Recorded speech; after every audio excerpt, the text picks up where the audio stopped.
Okay, gents, I'm just going to find my screen. Mark, can you fill for me as I work out where I am?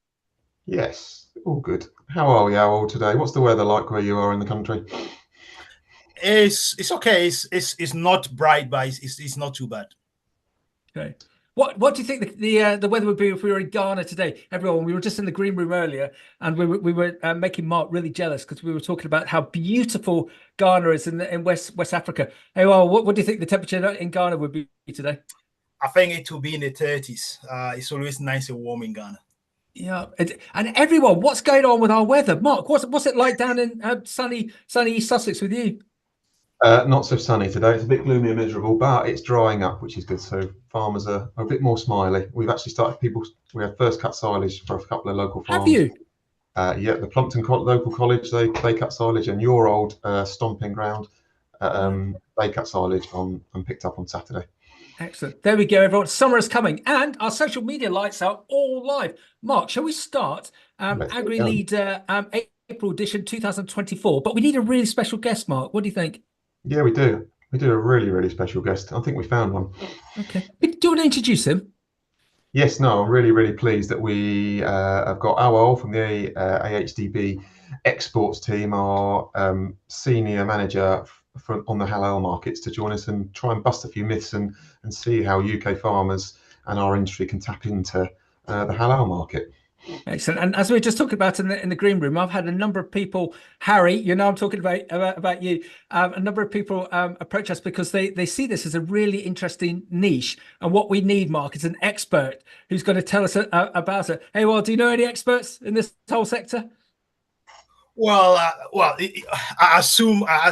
can try and say a word or two on that sector. I heard the word experts, but Oh, no. I try my best. Yeah. I know, and we don't want you to be modest because you're our go-to individual. Come on, right? Let's do this professionally, especially for those people on the podcast and also those live on HDB, LinkedIn, our LinkedIn, YouTube, Twitter, and all the other social media platforms. So today we're delighted to be joined by Doctor Awal Fuseini, the Halal Sector Senior Manager for the AHDB. He works closely with levy payers and key stakeholders in this whole sector to create a better understanding of the requirements of halal meat production. His role involves introducing various initiatives aimed at promoting English beef and lamb as versatile and convenient products to halal consumers.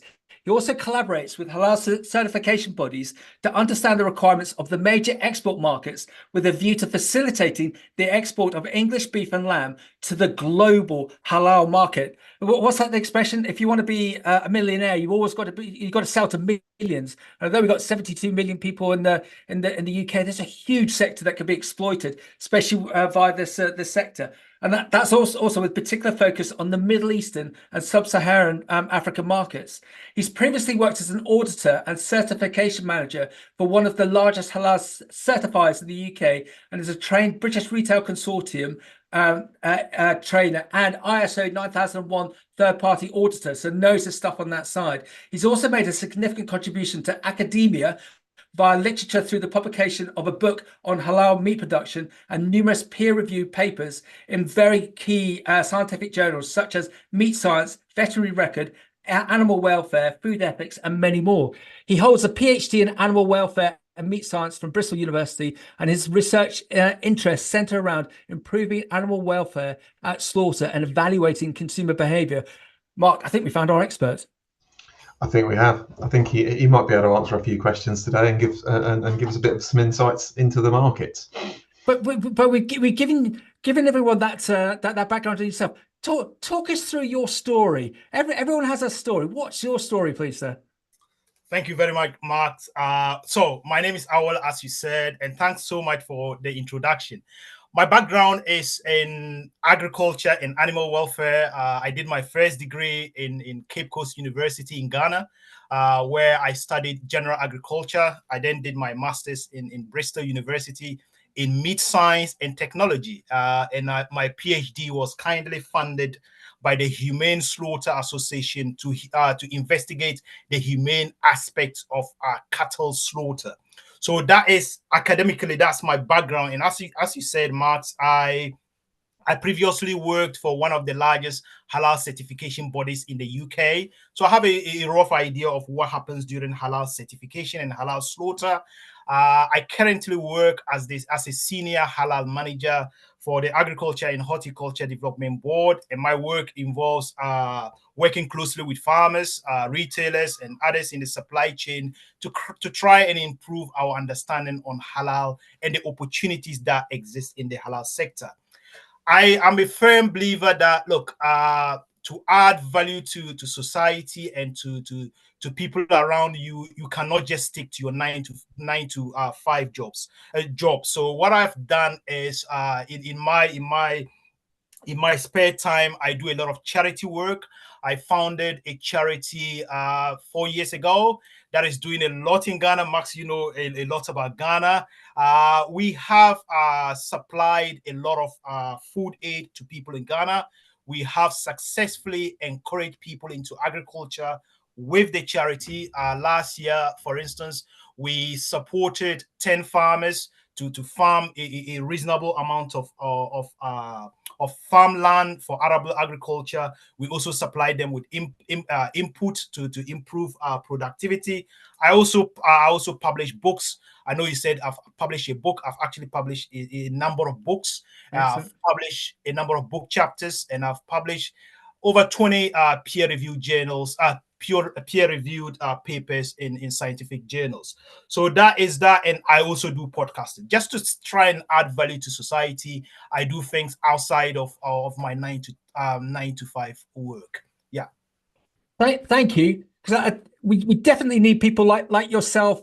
I definitely need people like yourself. Help me with this, Mark. In our sector within the UK, because occasionally I've said it, and I think Mark and Isaac have occasionally admonished me, rightly so. But sometimes we can be quite myopic within UK agriculture. Having someone like yourself with that breadth and experience on an international basis, but who can centre on the UK market and show us the potential of exporting, I think it's hugely beneficial. Mark? Yeah, no, just having that wider look and that wider vision is something that we lead. And like you say, we get very focused on the detail of the point and don't necessarily put our heads above the parapet and see the wider opportunities and wider picture. So just two things from me, career-wise. And we always ask these sort of questions because we have a lot of younger individuals dialed in from university or looking to come into the sector, either to university or direct. Are you happy with your career and the way that it's gone within agriculture? Could you recommend your career path to the younger generations that are dialed in? Yeah, well, that's interesting. So as I said, when I did my bachelor's degree in agriculture, my aim was to work in agriculture. So I moved to the UK 20 years ago, decided to do my master's, and then did the PhD. And that paved the way for me to easily step into the agriculture sector. So what I would say to any young person looking to develop a career in agriculture is you need to find a path. You need to try and specialize, because there are so many things to do in agriculture. So I did the PhD in slaughter, in animal slaughter, and I thought, okay, I'm a Muslim. Why not apply my scientific knowledge with my religion to be able to support farmers in meat production? So as it's good to identify what you want to do and then try and specialize in it. Excellent. And isn't there an old saying that's in a world recession, world pandemic, if you're in the eating or the cleaning game, you'll be fine, because we've got to do those two things, and also to use your background and to be in such a specific area. I suppose, Mark, you and I know a number of people who, if you could be niche in a particular area and dominate it, whether it be on a marketing perspective or on an intellectual basis, is going to be great for that sector, but also, Mark, really good for you as an individual. Yeah, no, definitely, and that focus is something that you need to think about, and yeah. Okay. And well, with our sector within the UK, we could also accuse us of being very, very commodity driven, and I suppose that you could say that's because of the influence of the markets with the likes of the retailers. But to use that phrase again, if you can be niche in a sector and look to dominate it, you're going to be doing far better than trying to set up a business selling iPhone covers on Amazon, because every man and the dog are trying to do that. So this halal sector, as we said in the green room, has already garnered quite a lot of interest about people that want to learn from you. Can you bust some myths about the sector and share some basic facts for those that aren't like myself, that aren't fully aware? Tell us everything about this sector. We want to learn from you. Go. Yeah, thanks a lot, Mark. I think this is an important question that I've always thought about, and I feel the halal sector, we haven't reached the full potential because there are still people in industry who are hesitant about it, and this hesitation is mainly due to misinformation about halal. So, for instance, many people in industry still believe that halal slaughter is barbaric.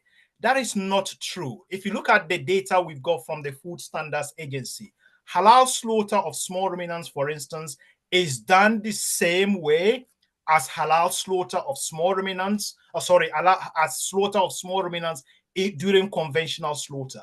So what I'm trying to say is there is no difference, despite all the rumors or all the misinformation out there, there is no difference from welfare perspective between slaughter for halal and slaughter for the conventional market.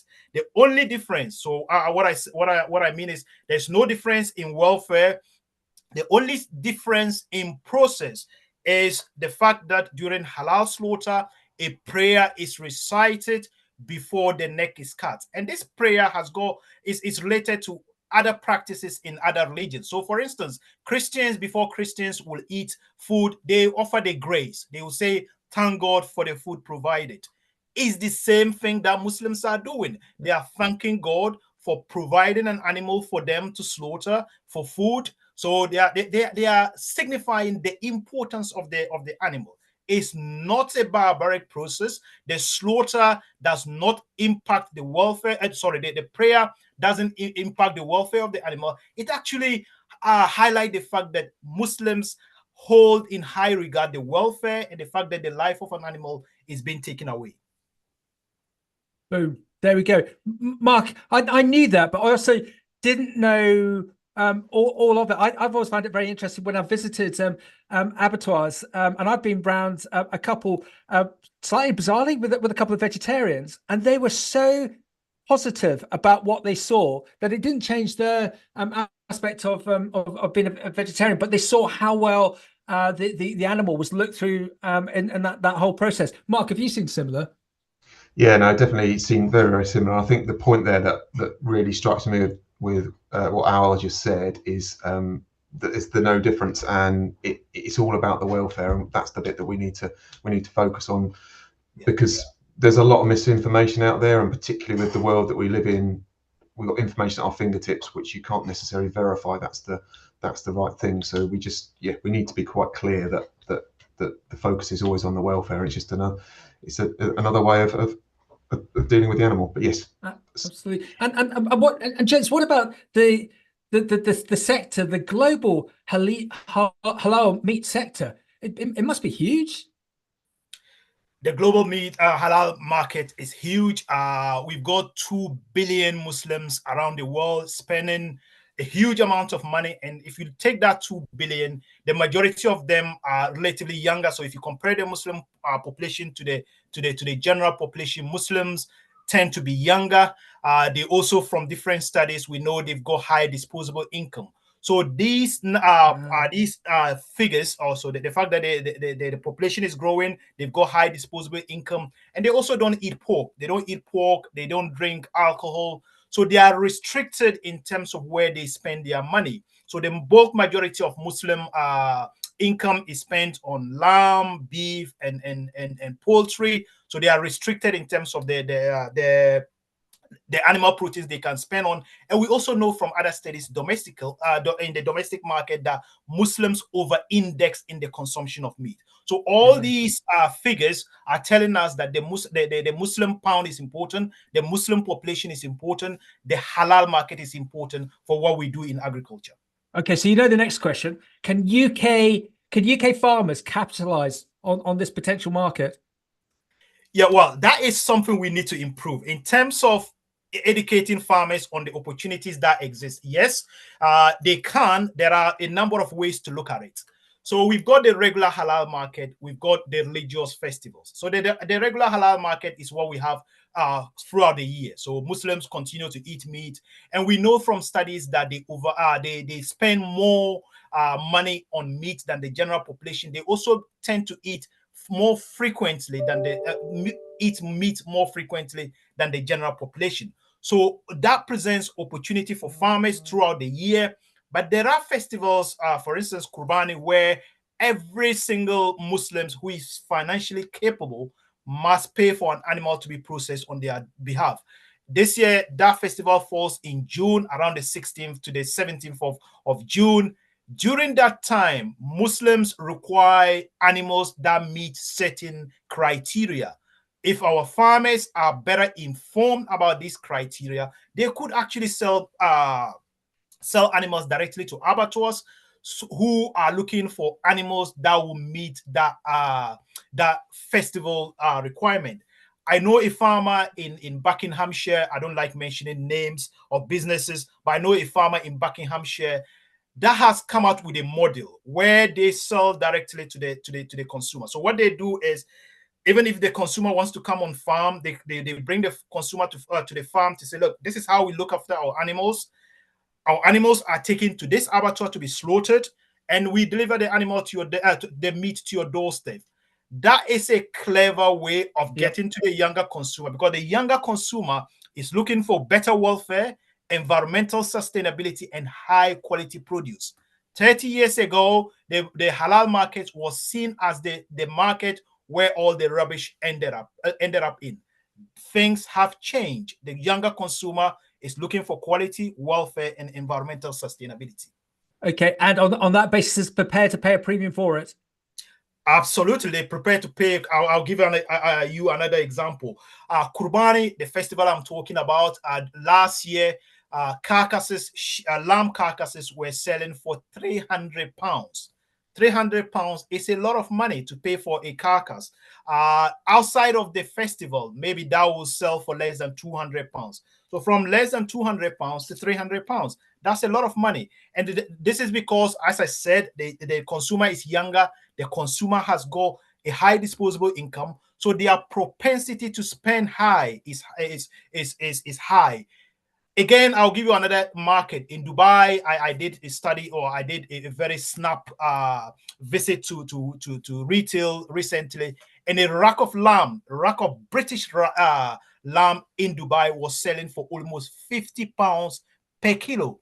£50 per kilo is a lot of money. In the UK, that will sell for maybe less than £20 per kilo. So there is value addition in the process. Whether you are selling carcasses during the festival in the UK, or you selling premium products to people in countries where they've got reasonable amount of money to spend.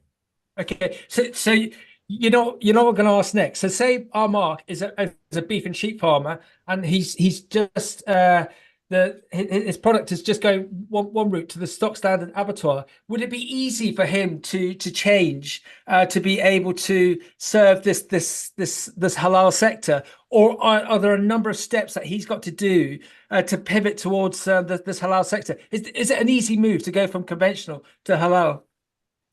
It may require some amount of work to be done. So, for instance, if you were selling through, I'm just giving an example here. If a farmer is selling through markets and decide that, look, they want to diversify, they do not want to go through the conventional routes to market, they want to diversify into the halal market. There are a number of routes, but as I said, there is some amount of work that may be needed. They can they can target the festival. The festival, as I said, a carcass was selling for around £300. They can do this by either inviting consumers to come onto farm to see what they do on farm in terms of welfare, in terms of husbandry. Yeah. Or they can also sell directly, like the Buckinghamshire farmer. They sell during festivals and outside festivals directly to to consumers. And if you look at their website, as I said, I don't like mentioning businesses during public conversations. If you look at their website, their prices are much more than other products somewhere, because they guarantee that they can provide traceability from farm until the product is delivered on the door for consumers.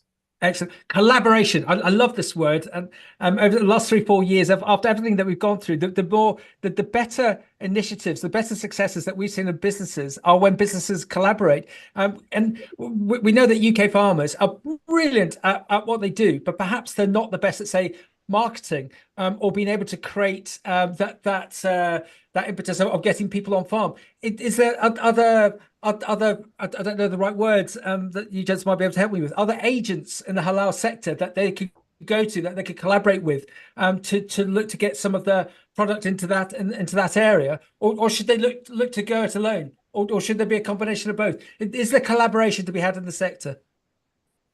Yeah, well, I think collaboration is very, very important. So as a farmer, there are a number of ways. If you want to serve the festivals, for instance, you could contact an abattoir, an abattoir that is supplying to the Kurbani market, to say, look, I've got this number of animals.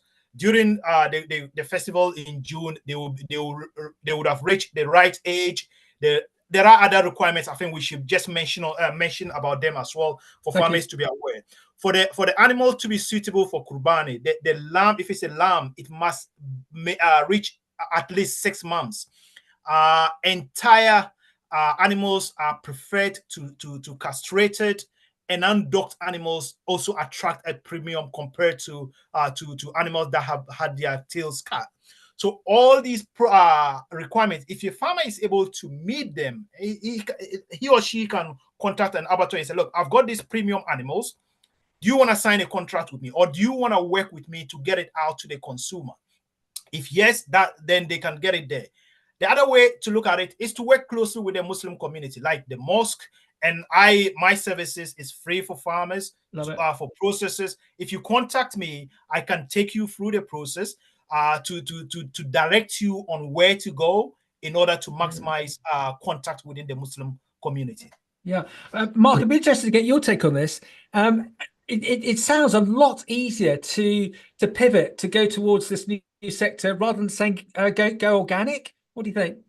Yeah, no, I suppose thinking about what Awal's just said, I said in terms of production methods and actually the production of the beast, good British farmers are brilliant at growing lamb and beef, which is good. The difficult bit is those connections with the markets and ensuring that they're meeting those standards. Would you agree with that Awal? It's not around the production methods, it's around, like Max has said, collaborating with the right abattoirs and the right people to be able to tap into this market. Yeah, absolutely. This market is all about contacts. It's about whom you know. It's about knowing the process. If you know the process, if you know the right players in the chain, you can collaborate with them. And as a farmer getting started into the sector, I would encourage that you collaborate with somebody who is already in the chain to get your products out there to the Muslims. But what I also want to say is, as I said earlier, 30 years, 50 years ago, what didn't go to the general population, what was regarded as inferior products, would have ended up in the halal market. Things have changed. The consumer wants traceability. If a farmer can assure the consumer that, look, this is my farm, I get my products to this abattoir, after slaughter, the products get to you. That is excellent traceability, and that is what the consumer is looking for. So collaboration is important to get started. Before, once you get your feet into the field, then you can decide to go alone. Yeah, and gents, just to reiterate it, AHDB, the levy that you pay for the AHDB, it is in effect not funding, but giving you the service of to give you that steer, to create that network, to give you that collaboration. I hope we're not crossing the line here, guys, but it feels like you could do an event. It feels like you could do an event on a farm, or at an abattoir, or perhaps on a run up to one of the festivals. Mark, have you done anything like that within the AHDB? Yes, but maybe not in this field. And I'm sure, there's a range of resources, tools, or contacting you or some of the export team directly that will be able to provide some advice and guidance to be able to do that. But yeah, some kind of event, could be very valuable. Yeah, and go on, Awal. Yeah, it's important to state that yes, we do have some events. Our knowledge exchange team have been brilliant over the years, and what they do is they get farmers together from around the UK for us to come in, speak to them, interact with them, highlight these opportunities to them. So we are in that arena, and farmers who are looking to gain more information on the market. My services, as I said, is open to all levy payers. If you get onto our website, there are a number of resources on it. We've got a booklet on Kurbani, which you can access, which has got a lot of information on. We've got a lot of video recordings on the website. We've got some booklets on the website that can help you. But our services, as I said, is open to farmers, to retailers, to abattoir operators. Our knowledge exchange team is brilliant. If you contact them, they can facilitate it in your region. Excellent. Quick question from where's Tom from? Tom from Middlesbrough. Is the market potential there, or if too many people come in, will the market get saturated? That's a really good question. Look, there is somebody was saying that there is there's space for many people to still come in. Look, I'm not gonna say everything is brilliant. There have been instances where food processors, retailers have been trading standards have actually prosecuted or taken people to court for selling products that are not halal but have been described as halal. So this is where we need new players to come in with good intentions, to come in with robust management processes, to be able to safeguard the integrity of halal products. So if you are one of those coming in with good intention, with good standardization, with good hygiene, with good welfare standards, I'm sure there is something for you to bite in the market. Love it. Henry Cornwall, is the market margin there? Is a margin? I suppose what he's meaning is if he's just growing standard product of beef and lamb, if he goes to this halal sector, is there better margin to be had?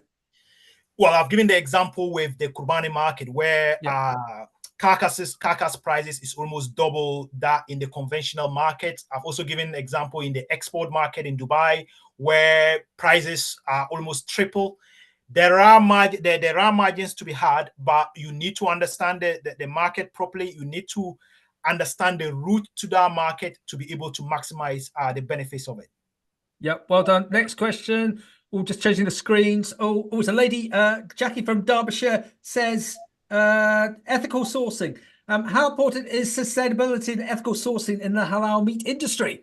That's an important question, very, very important. So in the halal market, what you don't normally hear about is the fact that environmental sustainability is very important. In Islam, when we say halal, it means something that is permissible. We also have something called tayyib, which is something that is wholesome. In the Quran, which is the Islamic holy book, halal and tayyib normally go together. So what Muslims are encouraged to eat is something that is permissible, something that is wholesome, that is safe to eat. There is a third element called sustainability and environmental stewardship, which is very, very important in Islam as well. So Muslims believe that God created the environment in an equilibrium, and we are not, as humans, supposed to impede or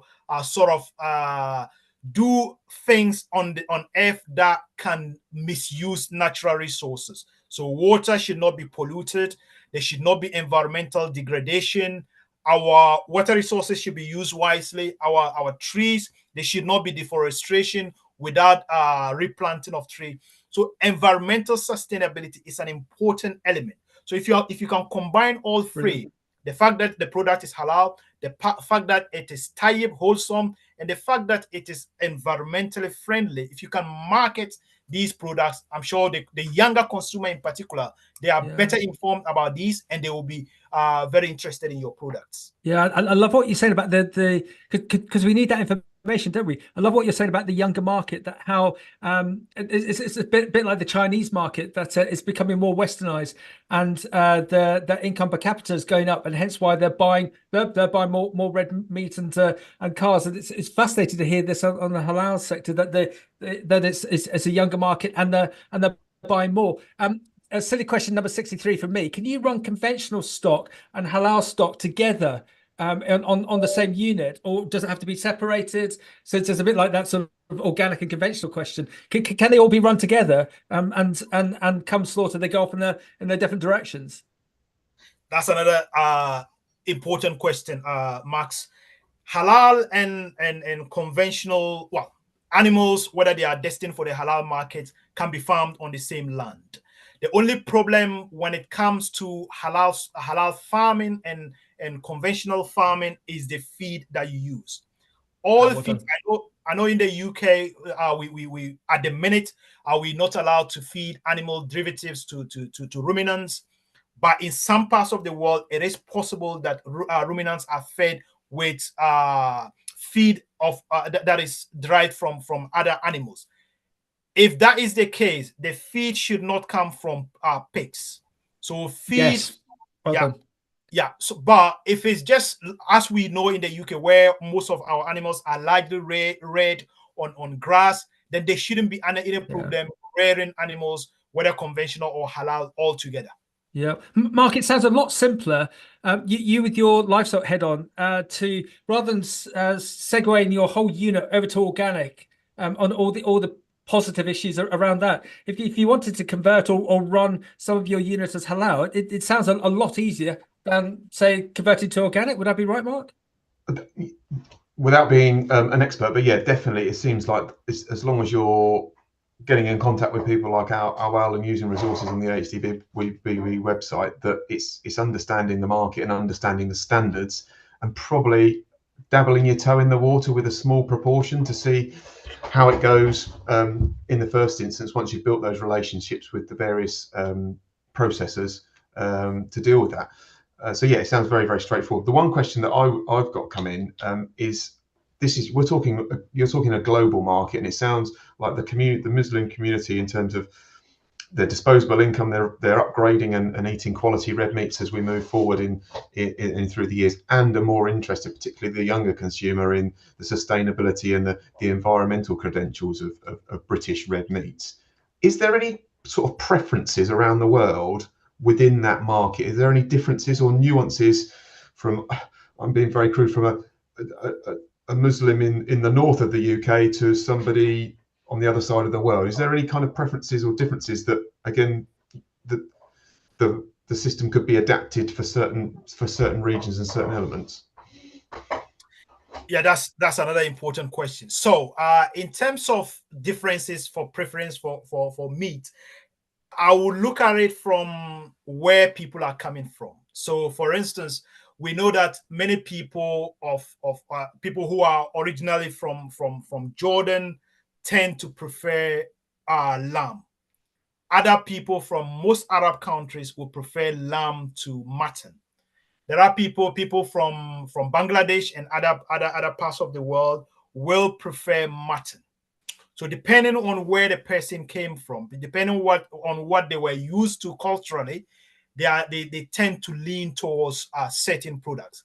I'll also give you an example of a retailer in Wolverhampton that has cleverly come out with the idea of only stocking products that are seen to be British products. So for instance, they have sausages, they have bacon that is of halal origin, things like that. And they have been able to attract Muslims from all over the UK. It's not a massive retail premise, but people are traveling from Manchester to Wolverhampton to buy products just because of the way their products are promoted, the way they are packaged, and the fact that if they want steak, they can easily get steak in that retail premises.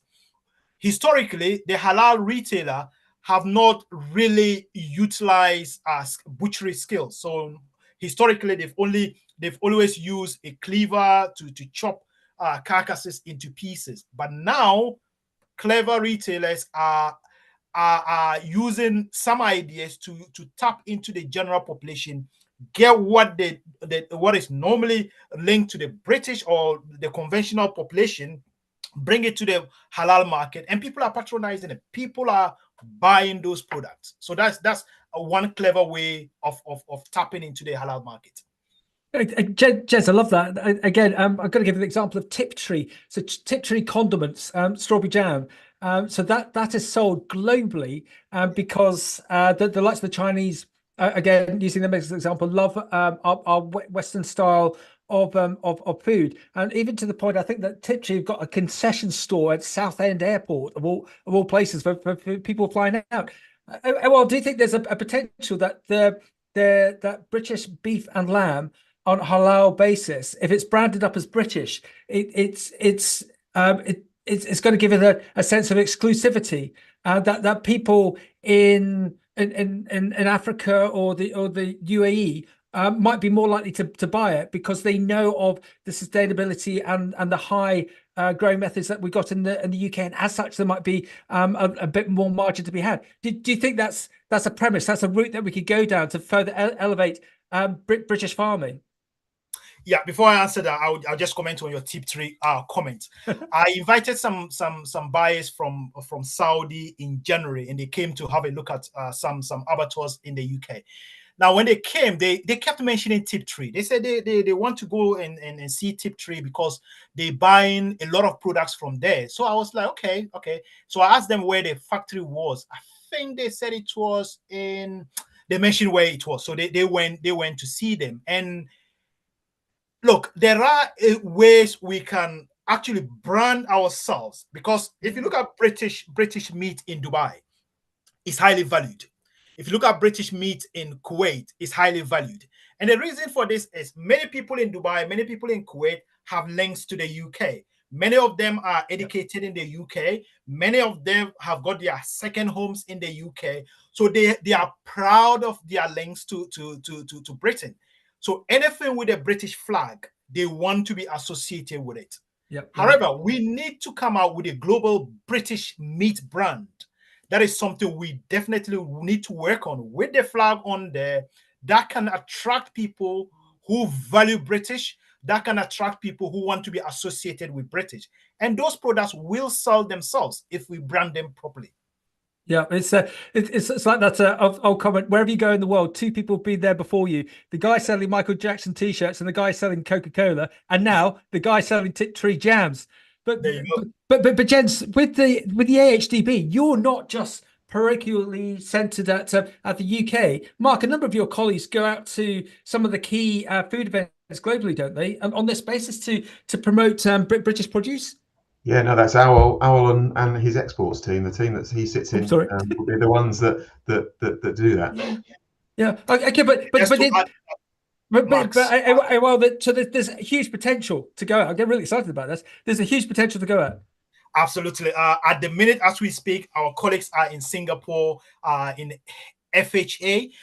We've got dairy and also meat samples there to interact with buyers in that region to showcase British product as a high quality product. So during at the shows in Singapore, people will be able to sample our cheeses. People will be able to sample our lamb, our beef and other products that we've got out there. We just came back from Dubai in Gulf Food, where we had so many British exporters with us. I think we had around 30 delegates that came out with us in Dubai. During that time, we had lamb on display. We had some butchery of lamb. We had some cooking of lamb where people could come in and taste our products. So that is some of the things that your levy as farmers, your levy as abattoir operators is used that you may not be aware. So we are investing your levy in opening and maintaining markets outside of the UK. Okay, brilliant. Old war story of mine from a friend that sells automatic milkers. He once tried to sell an automatic milker to a farmer in Ireland, and when it was explained to him that he wouldn't need to milk his cows again because this automatic robotic milker was going to do it for him, the farmer said, "Well, what do I do then?" With beef farmers and sheep farmers, lamb farmers, are you finding them resistant to change, to this potential new market? Is there a level of education that we're going to have to do, that you're having to do, you and your team are doing now, or are they very receptive? Are they up for this this potential new market?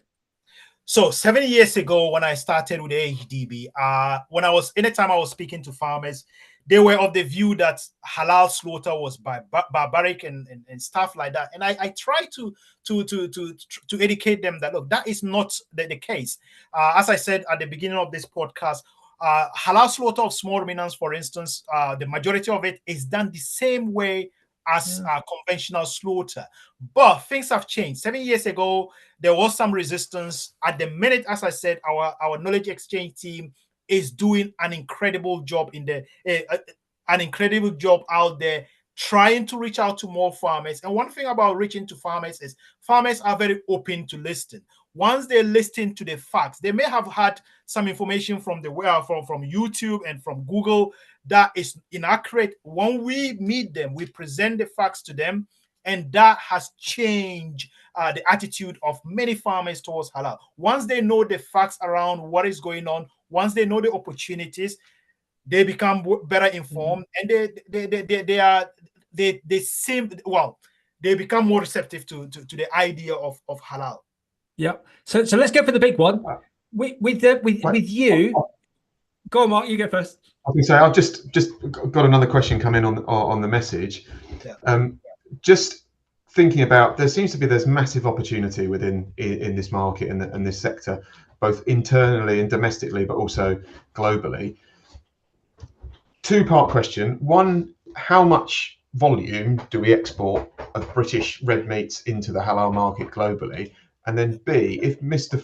or Mrs. Farmer is thinking about tapping into this market but wants to provide mutton to Jordan, they can't do that on their own. They need to. How would they identify the processor or the exporter to actually learn a bit more about how they can maybe look into supplying that supply chain?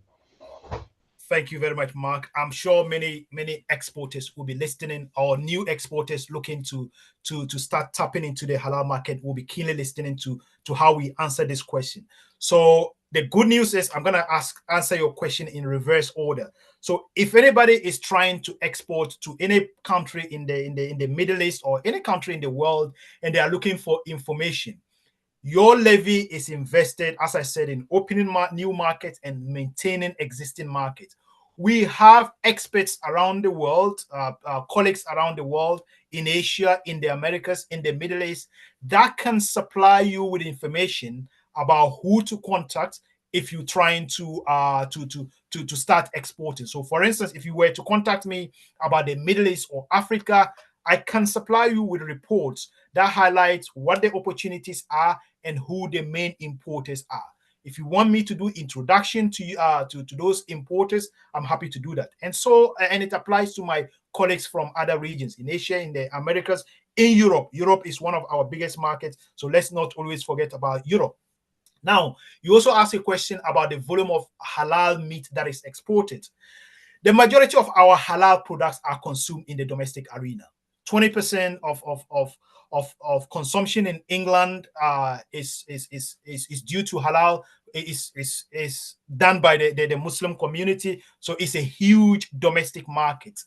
In terms of export, our next big market after the domestic market is Europe. France has got roughly 6 million Muslims. That is almost twice the number of Muslims in the UK. So that is a huge market. Germany follows. That is another important market where we export a lot of our products to. Apart from the domestic and the EU market, we've got the Middle East market. As I said, the Middle East market, Kuwait has got one of the strongest economies. They buy a lot of lamb and mutton from us. Jordan is a mainly lamb market. So if you contact us, I think we've got the right information to give to you as an exporter to be able to identify the best places to go. You may be thinking exporting to the Middle East, but we may advise you and you feel Europe is just on our doorstep. I'd rather go to Europe. Or you may feel the domestic market too is important. Let me just stay domestic. So there are opportunities out there for people who are looking to tap into either the halal market or just the conventional market in terms of export. What does success look like for the UK beef and lamb sector being involved with the halal sector? I think success, I would say, is in the area of carcass balance. And what I mean by carcass balance is the UK will eat certain parts of the animal. So, for instance, leg of lamb may be popular during Easter, for instance, or even throughout the year. Now, when you absorb the leg of lambs, the rest of the carcass need to be absorbed elsewhere. If not, the abattoir will not be making profit. So our ability to sell each and every part of the animal to the consumer is what is making the British industry profitable. Now, the halal market provides this opportunity. I'll give you an example. If you look at feet, cow feet or sheep feet, this is a product that is not normally consumed within the general population. But cow feet, even sheep heads are very popular within the Muslim community. They are considered a delicacy. So whether you are looking at maximizing your profit with this in the domestic market or export, there are opportunities for you to tap into that market.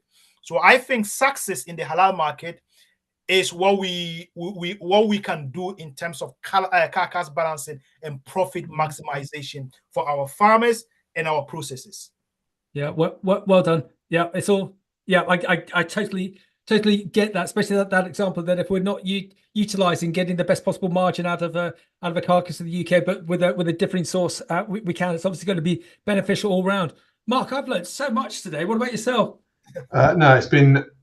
Thank you so much, Awal, for giving some time up in your very, very busy schedule to just run through some bits. I think the key bits for me is that clarity, that myth busting, which everyone, the white elephant in the room is always around the slaughter and the quality. And I think you're quite right. And just using the analogy of the Christian's faith grace in terms of how the slaughter process happens, just maybe before you eat it and before you kill the animal, was really, really insightful. Then the bit around how the younger populations around the world of the Muslim community and how their disposable income is increasing, and their interest is definitely around the quality of the food they're eating and with the environmental credentials, and it's where it just rings out British red meats. And then the final couple of bits is about farmers can tap into these markets without making radical changes to the production systems, but just understanding and building some relationships with individuals within the supply chain and processors of halal meats, and actually can actually capitalize on that and increase profitability. And then down to the carcass balance thing, that's a challenge for the whole industry, whether you're conventional or halal, and we need to be better at that. And do we export sheep heads? Is that something? And cow, I didn't even know you could eat cow's feet, being brutally honest. Is that something we're actively doing already? So in terms of sheep heads, I know an abattoir, again, I'm not going to mention the name of the abattoir, that is selling significant amount of brains to Muslims in Germany. Africa is a huge market for sheep heads. Feet, again, in the UK, feet is also very popular in the UK, and feet is important in the Middle East too, but in some market, in where commodity is very important. So places like Saudi Arabia, where there is high immigrants or expat population, that may consider those products as delicacies and as valuable products. So those are market. So it's just a matter of which markets you're talking about, what part of the animal you're talking about. But within AHDB, we've got the expertise to be able to advise processors and farmers who are looking to understand where each and every part of the animal goes.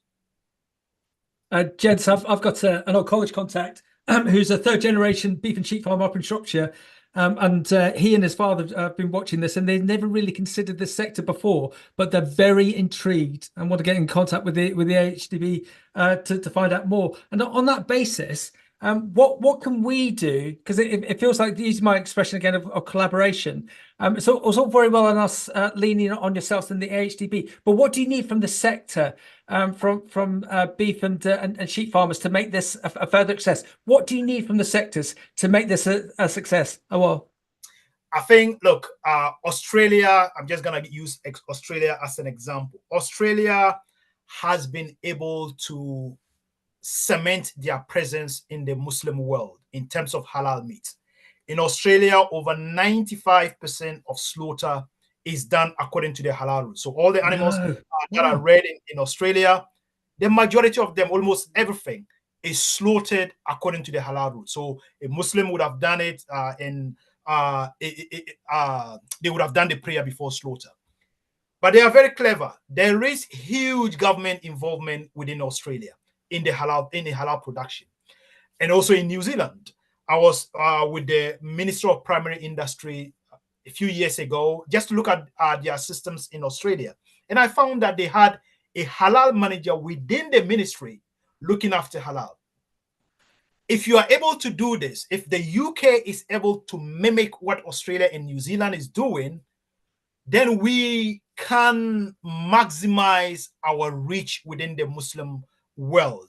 The reason for this is that, look, if Australia is here and the UK is fighting for, say, a contract in the Middle East, Australia can say, look, we've got full support from the top down for halal.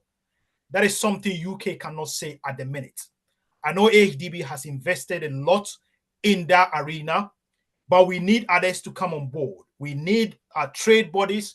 We need farmer associations. We need the government to come out hands-on to support the halal market like they are doing in Australia and New Zealand.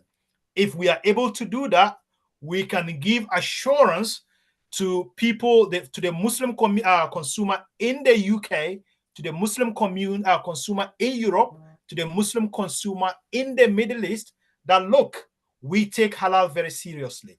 It's just like having an audit in your site. So for instance, you're doing food safety audit against the BRC standard. If the auditor comes on site and you only, in the opening meeting, there is only production staff, there is no CEO, there's no managing director in the meeting, there's no technical manager in the meeting, they'll say, look, what the hell are you guys doing? You don't take this seriously. You don't take your food safety audit seriously. So we need all hands on deck to be able to send a message to the consumers that, hey, we are here for business. Mark, wrap up for us. Brilliant. Well, I think, yeah, like I've just said, what a really, really interesting topic. And I think we could be sitting here for another hour or so delving into this. And I've learned absolutely loads this morning.